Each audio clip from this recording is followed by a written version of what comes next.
Good afternoon, everybody. Today I am going to be making a cheeseburger pie.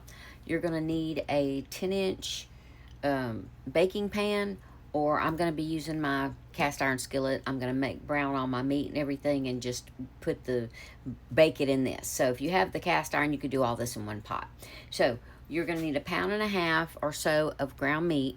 You're going to need 2 cups of Biscuit or Pioneer, some kind of baking mix. You're going to need 2 cups of milk, 3 eggs, about an onion, a small onion, about a cup of sharp cheddar cheese or whatever kind of cheese you like. Your seasonings, you're going to need your salt, pepper, some garlic, and I like to always put my crazy mixed up salts in there.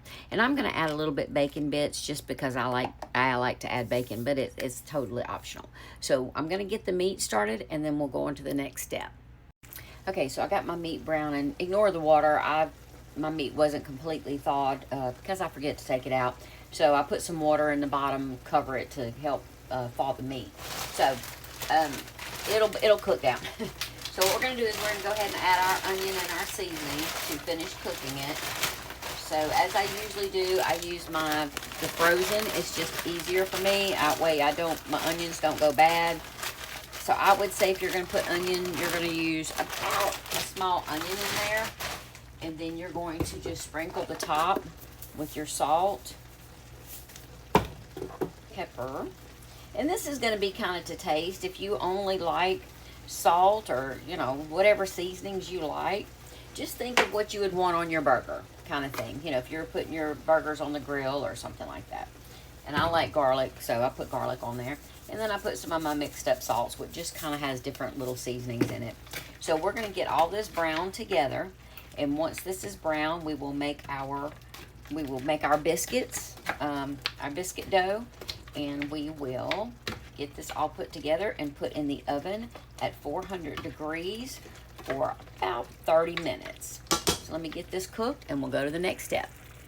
Okay, so once your meat is browned and the onions are clear, you can either drain it, pour it through a drainer, or you can use the old paper towel hack, which is just you put some paper towels and kind of just get the excess grease up.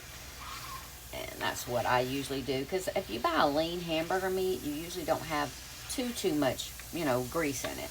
So I'm going to get this absorbed real quick, and then I'll be back. Okay, once that's done, you pull it off of the fire, and this is where I'm going to go ahead and add some bacon bits. If you have regular bacon that you cooked, you can use that. Or you can skip this step completely. Again, I like a bacon cheeseburger. So I have this bacon, the real bacon bits, not that red fake bacon. I don't even know what that's made out of. But anyway, so I sprinkle some of that, and then you're going to take your sharp cheddar, American, whatever cheese is your favorite, and you're going to just make a good layer over the top. If I had to guess, I would say at least use a cup. I'm probably going to use closer to 2 cups because, again, I like a really cheesy. So I'm going to get this covered real quick. You're going to want to make sure everything is covered here. Well, I just used this home bag. That worked too. Okay. So, and now we're going to make our biscuit dough, or it's going to be thick as a biscuit, regular biscuit dough. So you're going to have 1 cup of Pioneer or Biscuit, 2 cups of milk, and 3 eggs. Just going to put that all in here.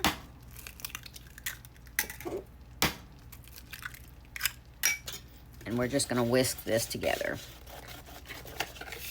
It's going to be runny because it's going to need to fill in the gaps again. And this is a pie, a cheeseburger pie versus, just a, I don't know, regular, like if you were making a pancake mix or something. So you just want to make sure kind of it's not real lumpy. Let me get this mixed up. All right, so got it mixed, and then you're going to pour this over the top. Now try to be, gentle as far as making sure it covers everything. And that's not just all in one area. Okay, use all of this. Now, all right, I'm going to get this in the oven at 400 degrees for 20 to 30 minutes. I'm going to check it in 20 minutes and see how we're doing and see if I need to remove it. I'll show you what it looks like when we're done. Okay, just came out the oven. It did take 25 minutes, probably because I'm using the cast iron. If you're using a baking dish, I would say check after 20 minutes, then 25. You know, just you need to make sure that the top is browned and that it's cooked all the way through. So we're going to let this sit for about 5 minutes before I try to cut into it because it is super hot right now. I will cut into it and I'll show you what it looks like. Okay, so it's been 5 minutes and I went ahead and cut me a piece. As you can see, you've got your crust on the top. You've got your meat and your cheese layer. So I'm going to taste this. I didn't mention before you add in your other things to taste your meat to make sure the meat is seasoned enough.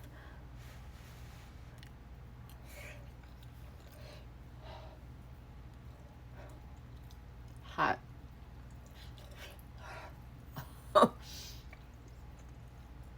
Okay, I should have let that cool just another few minutes. Yummy, tastes good. Make sure you leave it in the oven. Oh, it's hot. Sorry. Leave it long enough for your biscuits or your topping to cook all the way. If you don't like that thick of a topping on it, you can do, instead of 2 cups, you can do 1 cup of Bisquick, 1 cup of Bisquick, 1 cup of milk, and 2 eggs, and 3 eggs instead. So that way you wouldn't have that thick of a crust. So if y'all have any questions, let me know. If not, enjoy y'all.